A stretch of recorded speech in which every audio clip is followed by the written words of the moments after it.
Это новости спорта, в студии Полина Долинская. Стал известен состав молодежной сборной России для участия в учебно-тренировочном сборе перед молодежным чемпионатом мира. Участие представляют игроки в возрасте до 20 лет. Турнир пройдет с 26 декабря по 5 января в Чехии.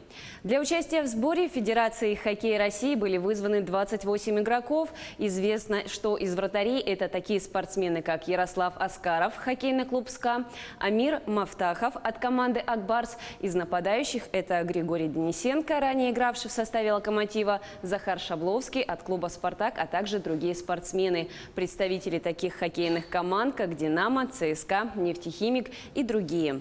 Молодежная сборная России приступит к тренировкам 10 декабря. 26 декабря команда стартует в чемпионате мира матчем против сверстников из Чехии. Продолжаем тему льда. Стало известно расписание финала Гран-при по фигурному катанию. В этом году финал пройдет с 5 по 8 декабря в Италии. Главным событием предстоящего финала станет соревнование одиночниц, в котором 4 из 6 фигуристок – это спортсменки из России. Алена Косторная, Александра Трусова, Анна Щербакова и Алина Загитова. В финале Гран-при 5 декабря выступят пары с короткой программой. В тот же день выступят мужчины. В пятницу 6 декабря будут представлены танцы на льду, одиночное женское катание, а также представление вольной программы. Завершится финал в воскресенье 8 декабря показательными выступлениями.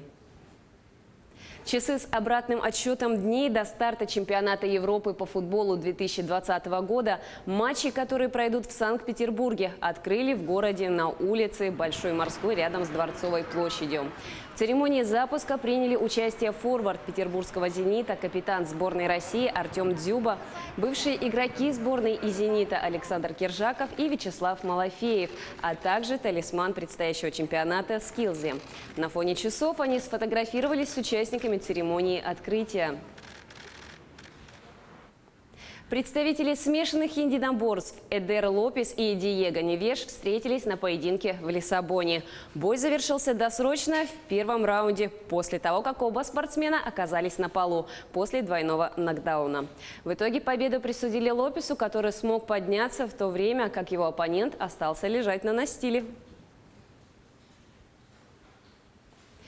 В спринте на первом этапе Кубка мира по биатлону, который проходит в эти дни в Швеции, победила итальянка Доротея Вирер. Итальянка финишировала с результатом 19 минут 48,5 секунды с одним промахом. Второе место заняла норвежка Мартина Олсдлю Росселане. Третье пришла спортсменка из Чехии Маркета Давидова. На 15-м месте расположилась россиянка Светлана Миронова. Лариса Куклина занимает 18 место. Тамара Воронина на 29-м месте. 5 декабря спортсменки встретятся в индивидуальной гонке. Тем временем сборная России по плаванию готовится взять старт на чемпионате Европы на короткой воде. Турнир пройдет с 4 по 8 декабря в шотландском городе Глазго. В мужскую команду вошли Вячеслав Андрусенко, Илья Бородин, Александр Жигалов и другие. Лидерами этой команды являются рекордсмен мира, призер чемпионата мира Колесников, призеры чемпионата мира Малютин, Гринев и олимпийский призер Морозов.